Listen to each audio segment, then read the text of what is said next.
जय हिंद दोस्तों, मैं विकास भारद्वाज एक बार फिर आप सभी का मेरे इस वीडियो में स्वागत करता हूं। सिलेबस डिस्कशन के वीडियो का ये दूसरा पार्ट है। आज के इस वीडियो में हम लोग रूल 70-72 में जो है आपके ऑफिशियल लैंग्वेज जो राजभाषा का पार्ट है, उस राजभाषा के पार्ट को डिटेल एक्सप्लेनेशन करेंगे। कैसे सवाल पूछे जाते हैं, क्यों पूछे जाते हैं, क्या कुछ उस सिलेबस में मर्म है, इन सारे चीज़ों को डिटेल से हम देखने वाले हैं। साथ ही साथ इस स्ट्रेटेजी को कैसे फॉलो करें ताकि आप इस एग्ज़ाम में इस सब्जेक्ट में ज़्यादा से ज़्यादा मार्क्स उठा पाएँ, उन चीज़ों को भी हम लोग यहाँ डिटेल से देखेंगे। तो बिना समय गवाए शुरू करते हैं अपने इस ऑफिशियल लैंग्वेज सिलेबस के वीडियो को। ये सारे डिमांडेड वीडियोज़ हैं। बहुत सारे कमेंट्स आपके आए कि सर कुछ ऐसे वीडियोज़ बनाए जिसमें कि हम सिलेबस को अच्छे से जान पाए, किस पहलू से सवाल पूछे जाते हैं, किस डायमेंशन से पूछे जाते हैं। उन सारे डायमेंशन को क्लियर करने के लिए ही इस प्रकार के वीडियोज़ आपके लिए लाए जा रहे हैं। और आपके लिए सारे वीडियोज़ यहाँ पर उपलब्ध हैं इस चैनल पर, जिसको कि आप देख करके इस एग्ज़ाम में आसानी से सिलेक्शन पा सकते हैं। तो चलिए देखते हैं ऑफिशियल लैंग्वेज का क्या कुछ डायमेंशन है इस एग्ज़ाम में जो रूल 70-72 में पूछा जाता है। तो सबसे पहले आपको ऊपर में दिख रहा होगा official language policy and rules. Official language policy and rules, राजभाषा नीति एवं नियम से सवाल पूछे जाएंगे।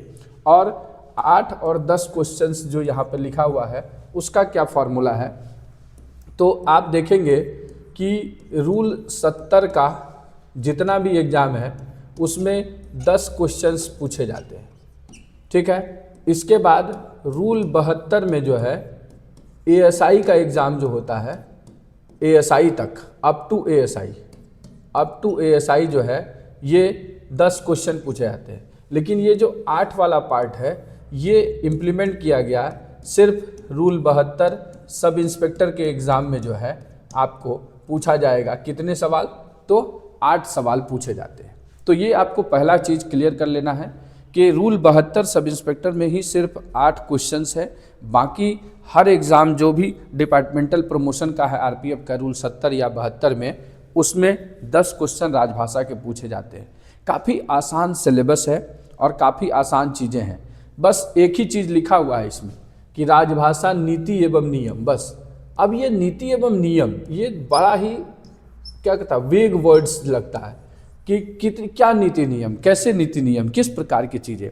तो इसी को डिकोड करने के लिए यह वीडियो है कि किस प्रकार से डायमेंशनली सवाल पूछे जाते हैं, वो मैं आपको बताऊंगा कि कहाँ किस प्रकार का पूछा गया है।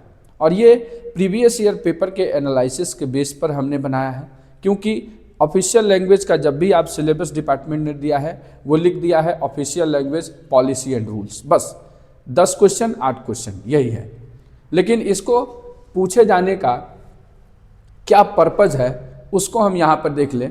तो सबसे पहले इसका पूछे जाने का उद्देश्य क्या है, वो उद्देश्य है अभ्यर्थियों के राजभाषा नीति एवं नियमों के ज्ञान को, साथ ही साथ सरकारी कार्यों में हिंदी के प्रयोग को और उसके कार्यान्वयन तथा प्रचार प्रसार की समझ का आकलन है कि नहीं, उस आकलन के लिए हमारे सरकार की नीति है कि राजभाषा जो है उस राजभाषा में कार्य किया जाए ज़्यादा से ज़्यादा, और उसमें भी हिंदी का प्रचार प्रसार ज़्यादा किया जाए, क्योंकि हम लोग अभी भी मैक्सिमम जो भी ऑफिशियल वर्क्स हैं उसमें इंग्लिश का प्रयोग कर रहे हैं, अंग्रेजी का प्रयोग कर रहे हैं।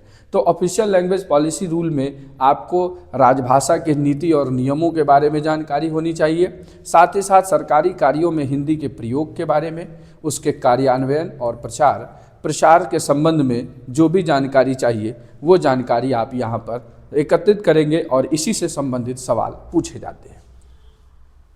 तो सबसे पहले अगर हम पार्ट देखें तो आपका इस पार्ट से सवाल अक्सर पूछा जाता है कि official language of the union, संघ की राजभाषा जो है वो क्या है। तो संघ की राजभाषा से संबंधित जो भी प्रावधान है, इससे संबंधित जो भी प्रावधान है, उस प्रावधानों को आपको जानना आवश्यक है और उस प्रावधानों से सवाल पूछे जाते हैं।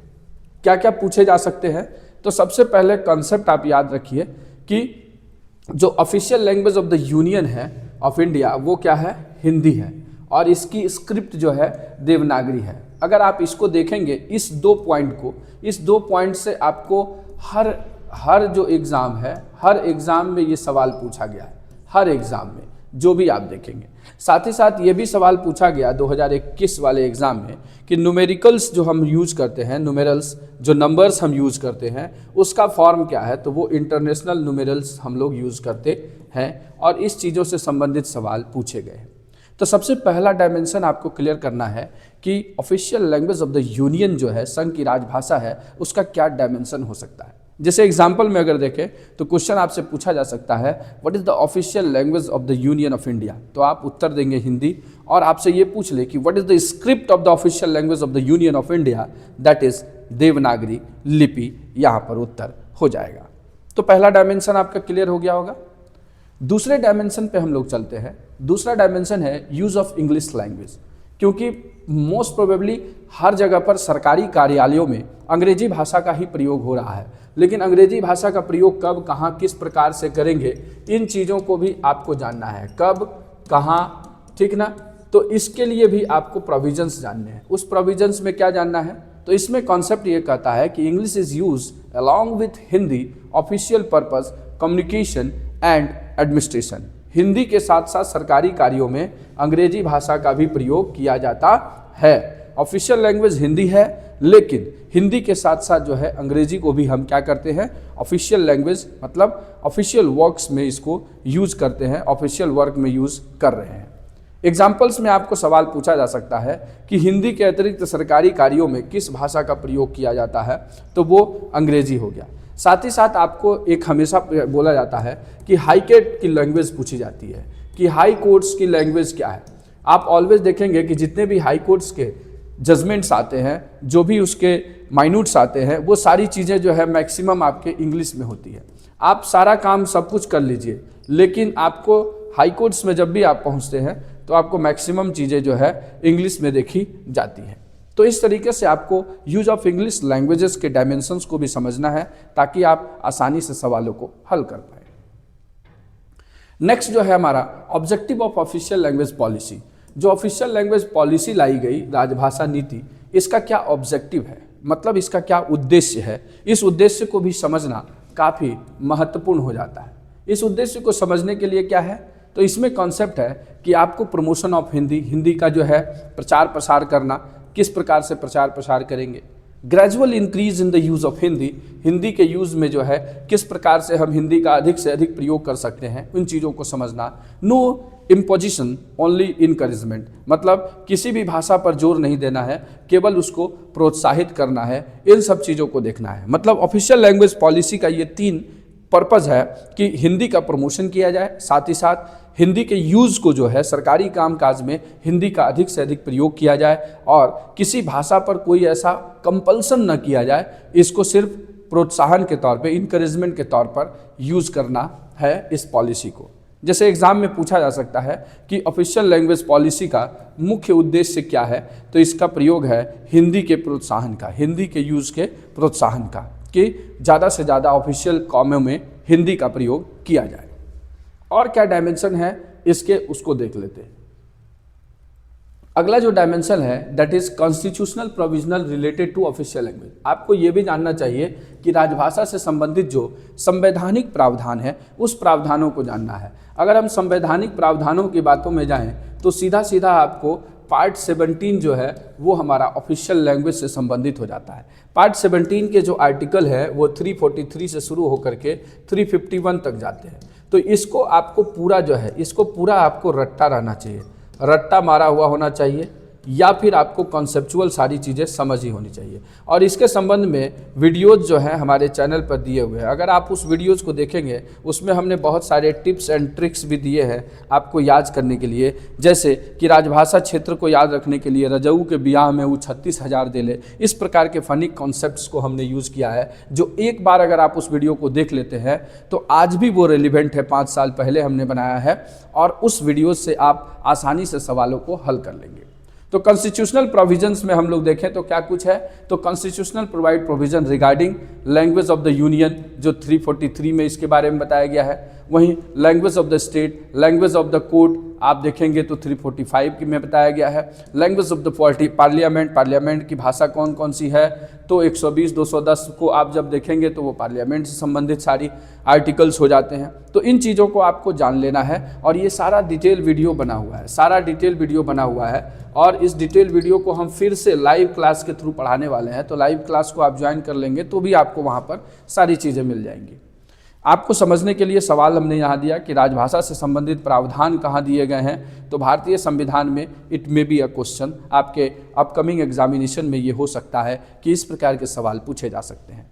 तो डायमेंशनली हम लोग पूरे इन चीज़ों को देख रहे हैं और ऐसे डायमेंशनली आपको किसी ने नहीं बताया होगा अभी तक, मेरा ये गारंटी है कि कैसे सिलेबस को डिकोड किया जाता है। सिलेबस किसी भी एग्ज़ाम का क्या कहा जाए हृदय होता है, हार्ट होता है और उसी हार्ट के थ्रू हम माइंड मैपिंग करके एग्ज़ाम को क्रैक करते हैं। तो इसी हार्ट को हम लोग डिकोड कर रहे हैं यहाँ पर। अगला अगर देखें तो अगला डायमेंशन हमारा ऑफिशियल लैंग्वेज रूल्स के बारे में आपको जानना है कि राजभाषा में क्या कुछ नियम दिए गए हैं। उस नियम में जैसे ऑफिशियल लैंग्वेज रूल में क्या हमको language of noting and drafting का, नोट और ड्राफ्ट का जो है क्या लैंग्वेज होगा, language of orders and notifications क्या होंगे, लैंग्वेज ऑफ कॉरेस्पॉन्डेंस क्या होगा। अगर राज्य से केंद्र के साथ, केंद्र राज्य के साथ किसी प्रकार का कॉरेस्पॉन्डेंस कर रहा है तो उस कॉरेस्पॉन्डेंस की क्या कुछ नियम्स, क्या कुछ चीज़ें होंगी, वो सारा चीज़ हमको बताता है ऑफिशियल लैंग्वेज रूल। और ऑफिशियल लैंग्वेज रूल को आपको पढ़ना है। जैसे आपको एग्जाम्पल करेगा कि सरकारी प्रचार की भाषा में किसके अनुसार तय होती है, मतलब सरकारी पत्राचार की जो कॉरेस्पॉन्डेंस की जो भाषा है वो कौन तय करता है, तो राजभाषा नियम में इसके बारे में बताया गया है कि अगर आपके पास इंग्लिश में कोई लेटर आता है तो you have to answer that letter in English, और अगर आप उसको हिंदी में आता है तो आप उसको हिंदी में देंगे। तो इस प्रकार की चीज़ों के बारे में हमको राजभाषा नियम में बताया गया है। राजभाषा नियम में ही आगे आपको क्लासिफिकेशंस ऑफ रीजन्स के बारे में बताया गया है कि भारत को क्षेत्रों में वर्गीकृत किया गया है राजभाषा क्षेत्र में, और वो 3 क्षेत्र हैं। लमसम मल्टीपल टाइप में ये सवाल पूछा जा चुका है और हर एग्जाम में पूछा जाता है। ये 3 क्षेत्र हैं, ए, बी एंड सी, क, ख एंड ग क्षेत्र है। इसको याद करने का जो है ट्रिक्स कैसे है उसके लिए भी वीडियोस बताए गए हैं और हम आगे जब पढ़ेंगे तो वहाँ पर हम इसको डिस्कशन करेंगे। रीजन्स में ये कहा गया कि Hindi speaking region, non Hindi speaking regions के हिसाब से इसको क्षेत्रों को बांट दिया गया है।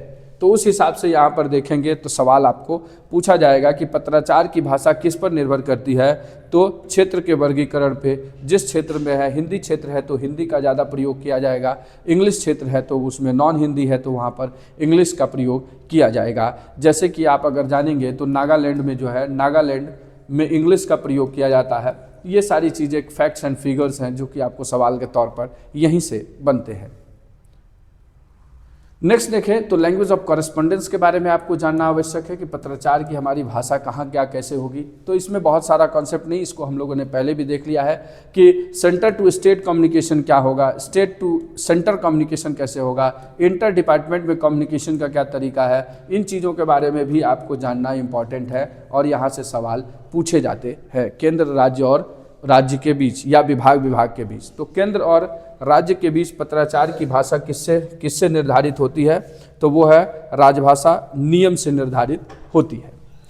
नेक्स्ट आगे चलेंगे तो उन चीज़ों को देख लेते हैं। रिस्पॉन्सिबिलिटी ऑफ द ऑफिसर्स, अधिकारियों की जिम्मेदारी जो है कहाँ पर दी गई है, इन चीज़ों के बारे में भी ऑफिशियल लैंग्वेज में बताए गए हैं। उस लैंग्वेज में क्या कुछ हमको देखना है, that is responsibility of implementation of official language policy.